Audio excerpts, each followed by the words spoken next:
नोटियाल क्या नोटियाल? कैसे हैं आप सब लोग?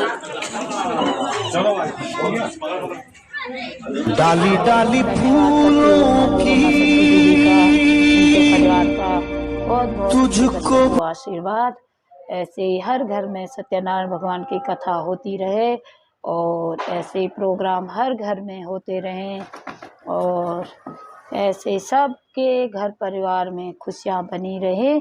तो अगर वीडियो अच्छी लगी आप लोगों को तो लाइक शेयर सब्सक्राइब ज़रूर करें और वीडियो को पूरा देखें ताकि मैं आप लोगों के लिए और भी अच्छी वीडियो बना सकूं।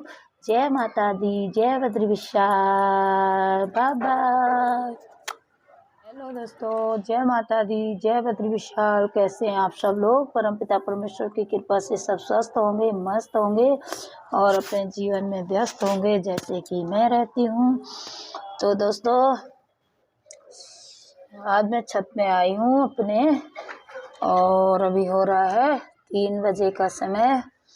तो मैंने कहा चलो आप लोगों से थोड़ा से वार्तालाप कर लेते हैं वीडियो के ज़रिए। तो करते हैं कुछ गपशप, कुछ बातें, कुछ ब्लॉग। तो दोस्तों मैं 3 तारीख परसों गई थी मनोरमा सती दीदी के घर। 4 बजे से उनके घर में कथा थी क्योंकि भैया उनके हस्बैंड रिटायरमेंट पार्टी थी, उस दिन रिटायर आए भैया।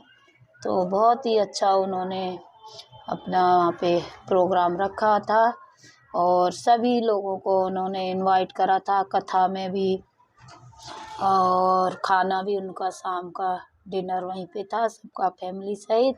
बहुत ही अच्छा प्रोग्राम। पहले भी हम 3-4 बार उनके घर में पार्टी अटेंड कर चुके हैं। पहले उनकी बिटिया की शादी हुई थी 3-4 साल पहले लॉकडाउन में, 2019 के एंड में हुई थी शायद। तब 2-4 दिन बाद मेरे ख्याल से लॉकडाउन लग गया था और फिर उनके बेटे की शादी हुई और एक आध बार हमने उनके घर कीर्तन भी करा था। तो बहुत अच्छा प्रोग्राम। और अभी भैया की रिटायरमेंट पार्टी थी जिसमें हम सभी लोगों ने, मंडली की बहनों ने, सब ने बहुत ही सुंदर बढ़ चढ़ के भाग लिया और पंडित आचार्य जी मुकेश पुरोहित जी ने कथा करी थी, सत्यनारायण भगवान जी की कथा। बहुत ही अच्छी कथा करी उन्होंने। और अभी पहले उन्होंने बीच में जनवरी में भागवत भी किया था गीता भवन में। तो बहुत ही अच्छे आचार्य जी हैं, बहुत ही अच्छी कथा करी, भागवत कथा भी करी और सत्यनारायण की कथा मनोरमा सती दीदी के घर में करी उन्होंने। और उसके बाद नीचे गैरेज में उनका ग्राउंड फ्लोर पे खाने पीने का चाय वाय की व्यवस्था थी, बहुत ही अच्छी व्यवस्था थी। तो बहुत बहुत धन्यवाद मनोरमा दीदी का, उनके परिवार का, उनके बच्चों का, सभी का। परमात्मा उनको हमेशा स्वस्थ रखे और सब चीज़ से, धन धान्य से परिपूर्ण उनके भंडार भरे रहे, ऐसे परमात्मा से मैं प्रार्थना करती हूँ। तो दोस्तों उसके बाद नीचे नाचने गाने का भी प्रोग्राम था, डीजे वीजे लगा रखा था। तो उसकी मैं पूरी वीडियो नहीं डाल पाऊँगी क्योंकि उसमें ना कॉपीराइट आ जाता है।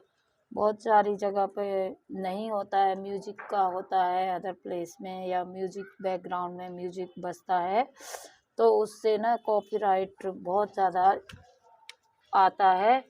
तो वीडियो बनाने का मन नहीं करता है और जो चीज़ होती है वो चीज़ हम दिखा नहीं पाते हैं कॉपीराइट की वजह से।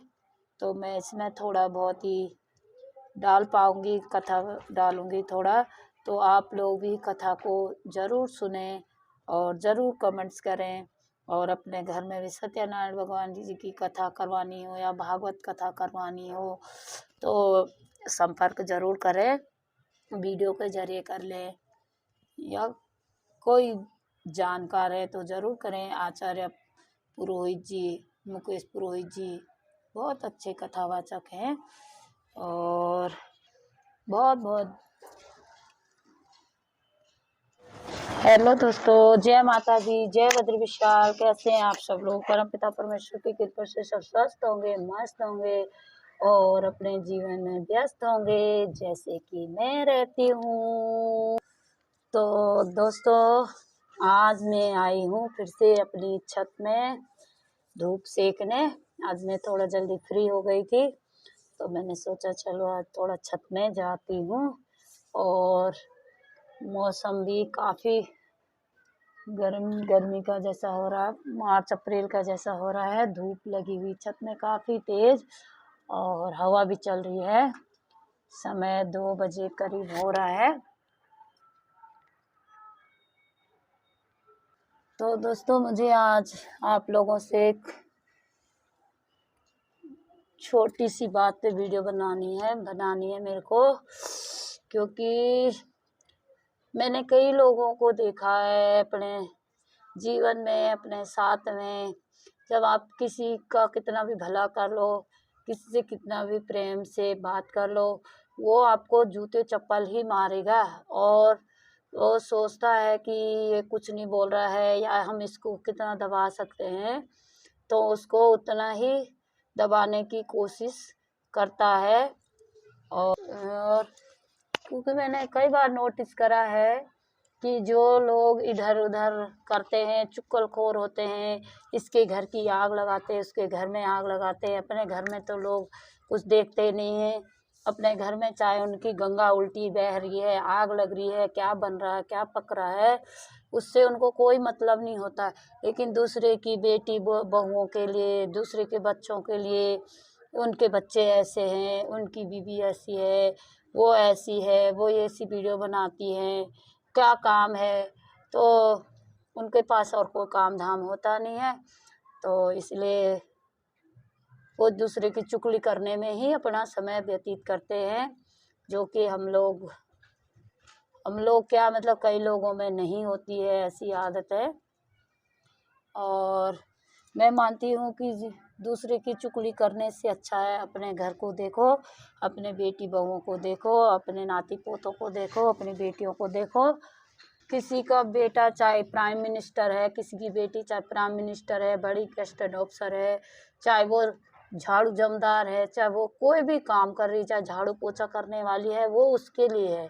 किसी का हस्बैंड, चाहे किसी का हस्बैंड फौज में है, चाहे किसी का हस्बैंड टीचिंग लाइन में है, प्राइवेट सेक्टर में, किसी में भी है, वो उसके लिए है। कोई किसी के लिए नहीं देता है। तो मेरा मानना है कि कई लोगों की आदत ऐसी होती है कि हमारे ही पास ये है, हम वो हैं, हम वो है।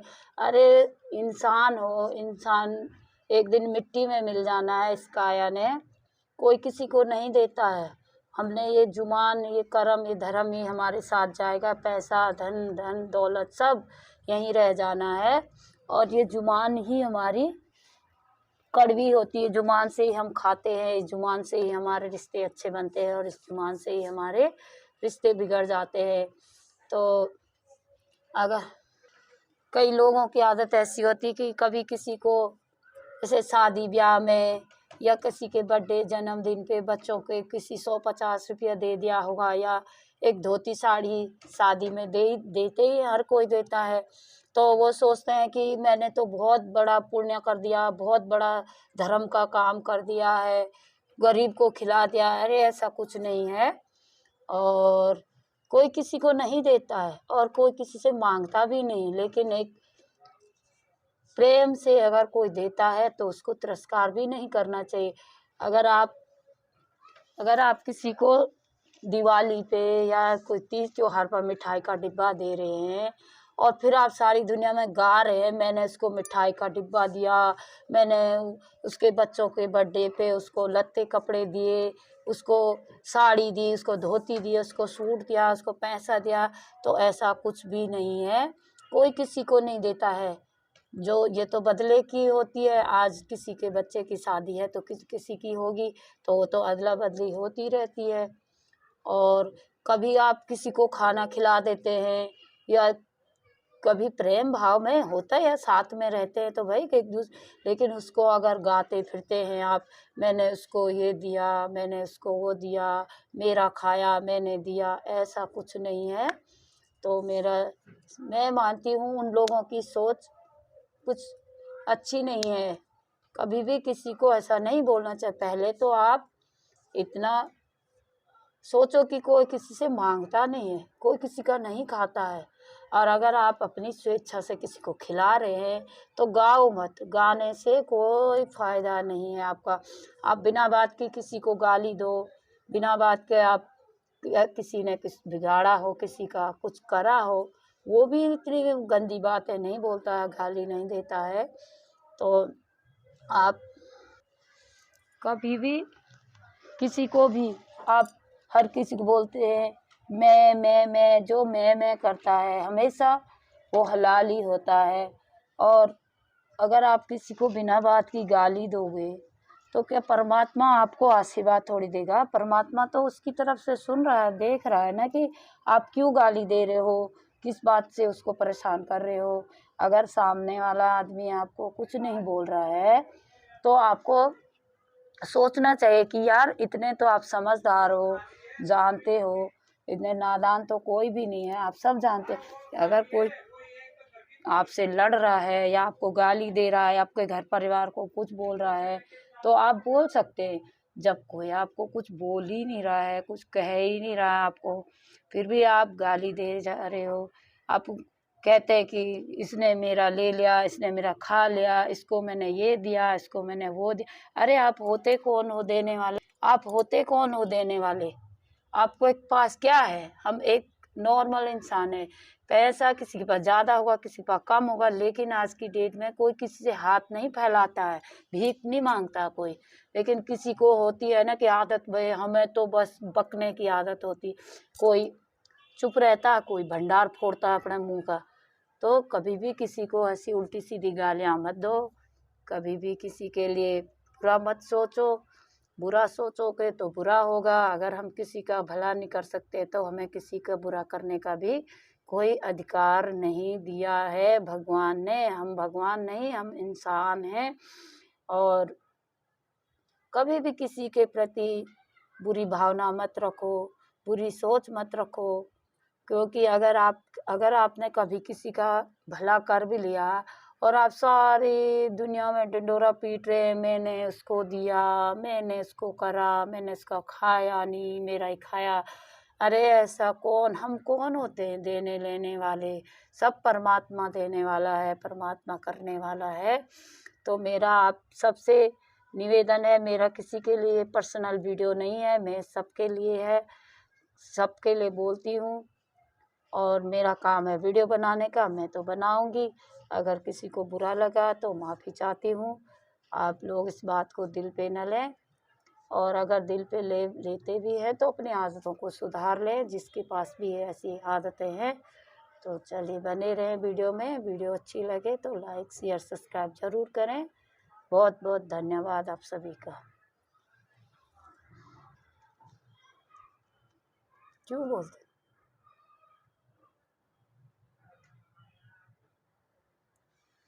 कुछ लोगों की आदत ऐसी होती है, ऐसे लोगों की तो। जय माता दी, जय बद विशाल। कैसे आप सब लोग परम पिता परमेश्वर की कृपा से सब स्वस्थ होंगे, मस्त होंगे और अपने जीवन में व्यस्त होंगे कि जैसे कि मैं रहती हूँ। तो चलिए दोस्तों, आज हम जा रहे हैं रिटायरमेंट पार्टी में। पहले कथा होगी और फिर शाम को पार्टी होगी। तो देखते हैं कौन कौन लोग आए हैं। चलिए बने रहे वीडियो में, मिलते हैं आगे। सबसे लेट आई है, इनकी वजह से हम लेट हुए। वहाँ पे हम इंतजार कर रहे थे और अभी जा रहे हैं हम मनोरमा दीदी घर। तो देखते हैं क्या क्या हो रहा है वहाँ पे। कथा शुरू हो गई, बने हुए से माला ना अपने थोड़ा वो कर, माला, हाँ नहीं माला पूजा के लिए माला।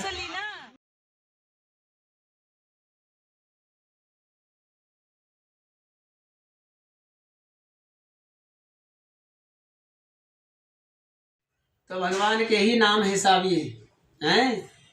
तो बोले कमला के पति बोले कहाँ रहते? बोले महाराज ये वैकुंठ धाम में रहते।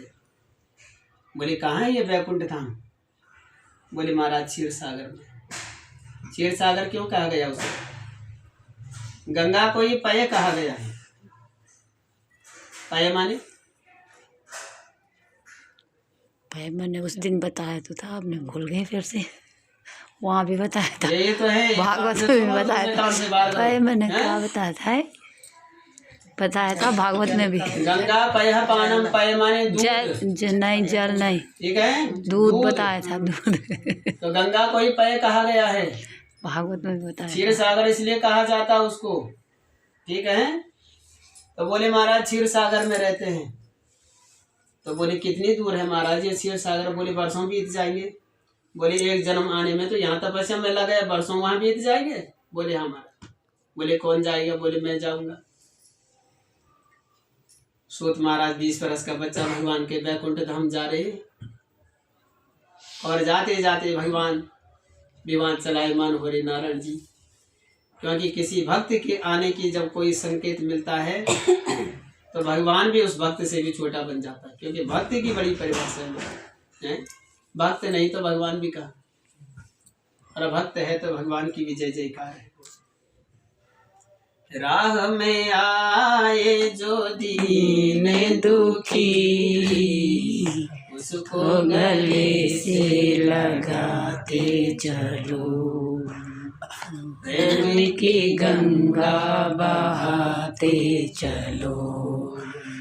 राह में आए जो दीन दुखी, बहुत कठोर दुख मिलता है, वो पाप का भागी बन जाता है। तो इसलिए भगवान का प्रसाद को न्याता गई। बोले सत्यनारायण भगवान की जय। श्रीमन नारायण नारायण नारायण, भजमन नारायण नारायण नारायण, भजमन नारायण नारायण नारायण।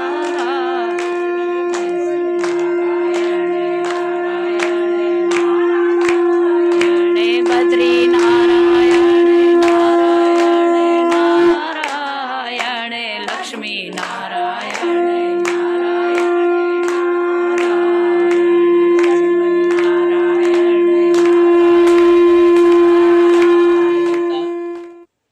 नारायण। बहुत निर्धन ब्राह्मण देवता थे। निर्धन माने जिसके पास कोई धन ही नहीं। अब ब्राह्मण होता भी गरीबी है ना। सेठ होता है ब्राह्मण? सेठ नहीं होता है ब्राह्मण। हाँ, जो हो रहा होगा वो अपनी मर्जी से हो रहा होगा। हम तो नहीं है कोई सेठ ना कोई। वही गरीबी बचपन देखी, वही गरीबी आज भी देख रहे, उसी गरीबी में चल गया। लेकिन भगवान इसी गरीबी में तारणहार कर दे, वो सबसे बड़ी बात है। मेरे को अर्घीदार खा के क्या फायदा जब मुझे सुख ही नहीं। तो इससे बढ़िया मैं नमक रोटी खाऊं जिसमें मुझे सुख मिले। नहीं तो कोई फायदा नहीं 160 रुपये अरहर की दाल खाने से, जब सुख नहीं है। उसे नमक रोटी खाई, भगवान उसमें भवसागर पार कर दे। सबसे बढ़िया करता है भगवान की पूजा और आखिर कीर्तन। आखिर जानते हैं कीर्तन? तो जंगलों में जाकर के आखिर खेलता था, मृगों को मारता था। तो मृग मतलब ऐसा नहीं उसने किसी शांत सज्जन मृग को नहीं मारा है।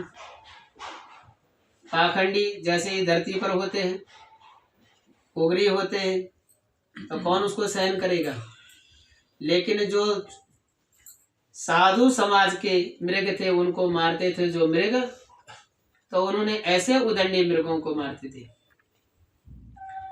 तो महाराज ये एक दिन आया, वहां से बट वृक्ष के नीचे बैठा, और उसी बट वृक्ष के निकट ग्वाले बच्चे गए। छोटे छोटे बच्चे होते, इन बच्चों ने क्या किया, भगवान का प्रसाद बनाया और भगवान का भोग लगा करके और इस राजा को प्रसाद दे दिया। तो इस राजा को जब प्रसाद दिया तो इस राजा ने बच्चों की तरफ देखा भी नहीं, भगवान का प्रसाद लिया भी नहीं। घर आ रहा था, राजा को समाचार मिला कि हे राजन, तेरे 100 पुत्र मर गए हैं और तू जल्दी घर आ। देखो भगवान का प्रसाद छोड़ने का ये कारण। कहीं भी भगवान की कथा छोड़ के मत जाना। बैठ गए तो बैठ गए, कथा छोड़ करके कभी नहीं जाना, और भगवान का प्रसाद त्याग करके मत जाना। ये हमेशा मन में इन 2 चीज़ों को तो बनाए रखे, बाकी आए ना आए समझ में, पर ये 2 चीज़ को जरूर रखना। प्रसाद को त्यागा 100 पुत्र गई, धरती पर गिर पड़ा राजन। बाद में भगवान ने कहा, अरे दुर्बुद्धि, तूने मेरा प्रसाद त्यागा है, उन ग्वालों का प्रसाद त्यागा है, और ग्वालों के प्रसाद त्यागने से मैंने तेरी ये गति किया है, तेरे पुत्रों को मारा है। तो उन ग्वालों के पास चले जा, वहां से प्रसाद ले ले, तो तेरे बच्चे तुझे मैं दे दूंगा। बाद में भगवान ने ये गया, उन ग्वालों के पास प्रसाद लिया, और फिर भगवान ने इसके 100 पुत्र इसको वापस लौटा दिए। प्राचीन काल में तुम उधर के नाम जो राजा महाराज जी थे, ये दशरथ जी बने, भगवान श्री राम, लक्ष्मण, भरत, शत्रुघ्न, बड़े सुंदर 4 ओजस्वी पुत्र हुए। राम जी को लोग कई बात कहते हैं, ये राम ऐसे, ये वैसे। राम जी अगर कैकई माँ नहीं रहती, राम कभी पुरुषोत्तम नहीं बनते। इस धर्म में सत्यवती माँ थी, तो कैकई बहुत बड़ी माँ थी। ऐसी जन्नी माँ मिलना भी बहुत मुश्किल है, लेकिन लोग आरोप लगाते कैकई की गिरती। कहते ना कि कैकई को जैसे भगवान 14 वर्ष वनवास किए, पहले उसका रीजन तो समझ लो क्यों गई। अगर कैकई नहीं होती तो यहाँ राम ही बन के रहते केवल ना, तो कब वनवास जाना था, पुरुषोत्तम बन के वहां से वापस आ गए, आई नहीं आई। यहाँ से राम बन के गए, और वहां से मर्यादित पुरुषोत्तम भगवान राम बन करके आए। इससे बड़ा और क्या हो सकता। तो कैकई को कहते इसकी बुद्धि, मंत्रा की बुद्धि लगी, कैकई ने ऐसा किया। ये भगवान का भार उतारना था, धरती का भार रावण का भी उतारना था। और मात्र जब भगवान वनवास जा रहे तो रावण की भी 14 वर्ष की आयु थी, उससे ज्यादा थी नहीं। तो ऐसा भी नहीं किया उन्होंने कि 14 वर्ष 1 दिन या 13 वर्ष 29 दिन, उन्होंने पूरा जो है 14 वर्ष का दिया। और जैसे ही भगवान ने दोपहर की घड़ी में रावण का भार उतारा, विजयी, और तुरंत अपने भाई भरत से मिलने के लिए भगवान अयोध्या की पावन धरती पर लौट गए, क्योंकि भगवान राम के चरण पादुका की सेवा भरत ही कर रहे थे। तो ये है प्राचीन काल जो सत्य बात है। मोरध्वज, मोरध्वज ने क्या किया, अपने पुत्र को ब्लेड से काटा, मतलब 4 टुकड़े कर दिए। कोई कर सकता है ये? है किसी में क्षमता ऐसे किसी पुत्र को मारने? लेकिन इसने भगवान को इतना प्रसन्न किया कि भगवान इसकी भक्ति से अविरल प्रसन्न हुए, और भगवान ने अपने धाम में ही इसको जगह दी। अब बताओ, कोई ज्यादा देने से भगवान प्रसन्न नहीं होते। भगवान है भाव के भूखे हैं। तो भगवान कृष्ण को देखा होगा, विदुर के यहाँ क्या खाए थे? साग, साग नहीं खाया था वहाँ, एक ये भजन बनाया गया। विदुर लाया लड्डू, अब विदुरानी ने खिलाए केले के छिलके, खिलाए केले सब नीचे गए, छिलके भगवान ने खाए। लेकिन भगवान ने कहा, हे विदुर, तेरी मिठाई में आनंद नहीं है, जो मिठाई जो आनंद इस छिलके में। क्यों है? भाव, क्योंकि विदुरानी उसको भाव से लेकर के आए थे मेरे भगवान का। अब वो बनाने वाला का, वो लड्डू बनाने वाला का कैसा भाव था वो जाने। उसमें तो भाव ही नहीं था, उस लड्डू में तो केवल लोभ था। पैसे पैसे पैसे, ये लोभ हमेशा कायाकल्प कर देता है। तो लोभ का वैसे ही रहा। अब विदुरानी के छिलके में भगवान को आनंद आ गया। सतानंद महाराज, कौन है सतानंद? सुदामा जी, ब्राह्मण देवता हैं, और सुदामा को भी कह रहे हैं दरिद्री। दरिद्री है सुदामा, कहते हैं ना, दरिद्री है सुदामा। कई लोग बोलते दरिद्र। पहले मैं तभी तो कहता हूँ, सच है ना, ज्ञान को ऐसे बना के रखो कि ज्ञान वर्धक जो जीवन में काम है। सुदामा इतना सुंदर भक्त भगवान का, इतना परमोत्तम ज्ञानी और वेद शास्त्र निपुण ब्राह्मण देवता, वो कैसा दरिद्री हो सकता है? उसको इसलिए शब्द पड़ा उनका दरिद्री कि सुशीला अपनी कुटिया, केवल चने थे थोड़े से, ज्यादा भी नहीं थे भाई। उतने तो सुशीला के ही बच्चे हैं, तो वो क्या खाएंगे? और हकीकत हर कोई जो है गांठ मार के रखता अपने घर, मेरे बच्चे खाएंगे। माँ एक टॉफी लाएगी, उसको गांठ मारेगी, उसको दो से चबाएगी, चारों को तोड़ के देती नहीं देती। कैसा हृदय है माँ का? ऐसा हृदय है किसी का जैसे माँ का होता है। एक लड्डू आएगी। पहले घरों में क्या होता था, हमारी बहनें माँ की ससुराल से आती थी चैत्र के महीने में, दास जनों के वाला दूर करे। ओम जय जगदीश मेरे शरण गहूँ मैं किसकी, स्वामी शरण गहूँ मैं किसकी।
नोटियाल, क्या नोटियाल? रुद्र विदुल नोटियाल। और क्या खड़े हुआ यहाँ की, कहाँ आए हो आप आज? किसके घर आए हो आप? यहाँ ब्लॉग वीडियो में देखो, नानी जी के घर। नानी जी के घर। कैसा लग रहा है आपको यहाँ पे? यहाँ वीडियो में देखो। आप कौन सी कक्षा में पढ़ते हो? पढ़ाई करते हो? कौन सी कक्षा में पढ़ते हो? इंग्लिश कक्षा में।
डाली डाली फूलों की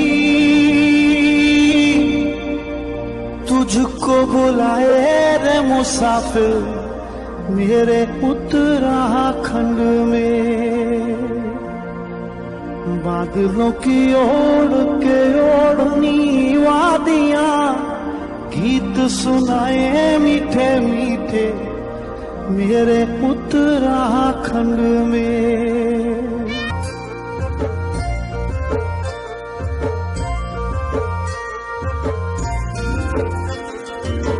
डाली डाली फूलों की तुझको बुलाए रे मुसाफिर मेरे उत्तराखंड में। बादलों की ओढ़ के ओढ़नी वादियां गीत सुनाए मीठे मीठे मेरे उत्तराखंड में। हो पिजोरे मेरे पहाड़ को, पिजोरे मेरे पहाड़ को ठंडो पानी ठंडो पानी ठंडो पानी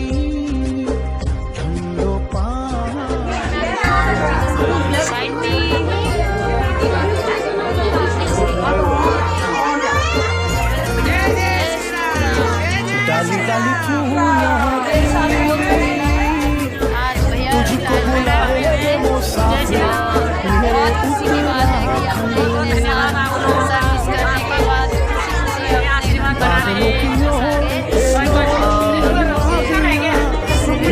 खुशी खुशी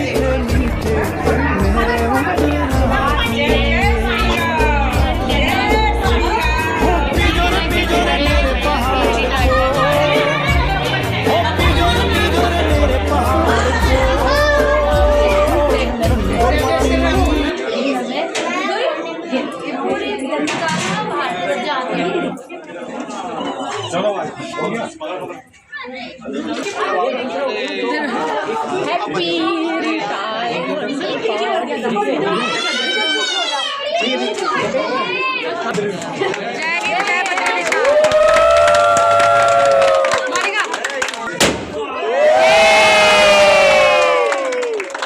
और ये वो उस पे आ गया यार।